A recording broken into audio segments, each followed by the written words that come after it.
Allora, ospite al nostro Hot Corner qui a Milano, Corso Magenta, Stefano Fresi. Come stai, Stefano? Meravigliosamente, tu come stai? Bene, bene. Di corsa, tranquillo, mediamente. Vedi, la tranquillità l'abbiamo lasciata a casa, Esatto, come sempre. se no non faremo questo lavoro. Esatto. Senti, perché ti abbiamo invitato qui per parlare del nuovo film? Tutti a bordo. Esatto. Tutti a bordo. Ma tutti a bordo chi? Tutti quanti per andare al cinema. Poi se dobbiamo raccontare e Esatto. parlare del film, tutti a bordo perché sostanzialmente è un road movie, oserei dire un railroad movie, visto che si parla soprattutto.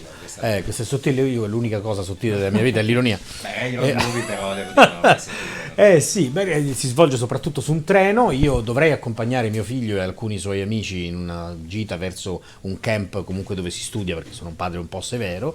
E invece per colpa di mio padre, che è Giovanni Storti, Claudio, che fa l'accompagnatore con me, ci perdiamo questo treno con i ragazzi che partono verso Palermo da soli con la mia carta di credito e i biglietti, e noi siamo costretti a inseguirli tenendo l'inseguimento e lo smarrimento ovviamente nascosto agli altri genitori, e quindi si crea una sorta di avventura, di inseguimento, che è un viaggio che racconta da una parte l'emancipazione e la maturazione di questi ragazzini, e invece forse un passo indietro, un recupero del nostro fanciullo interiore per me e mio padre, e una ricostruzione di un rapporto che era un po' difficile. esatto, una commedia familiare.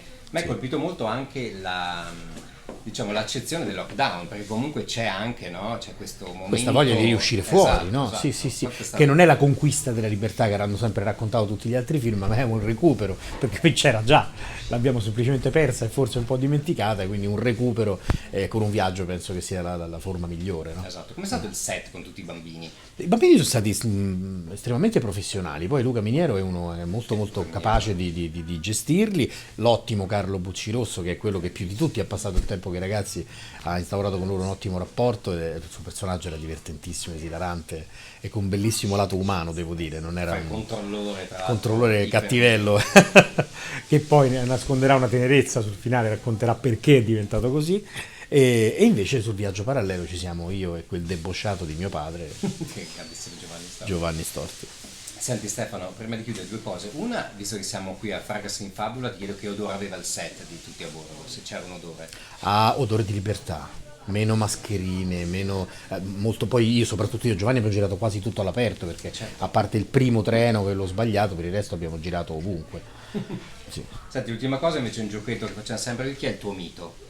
Il mio mito? L'attore, quello che ti ancora Peter piace. Sellers. Ah, Peter Sì, Sellers. Ancora oggi vai a pazzo rivedere. di lui, sì, straordinario. Ma quale? Quello di Hollywood Party, Oltre il Giardino? Tutto. Tutto, Qualsiasi sia Oltre il Giardino, mi sono chiamato su Facebook Chance Giardiniere per anni, e però insomma è tutto, anche quello del disco, lo sai che ha fatto un disco meraviglioso? Bellissimo. Un disco bellissimo. straordinario dove c'è una traccia che si chiama Peter Sellers Sings George Gershwin, se la metti c'è "And now, ladies and gentlemen, Mr. Peter Sellers sings George Gershwin", e lui fa "George Gershwin" e finisce la traccia.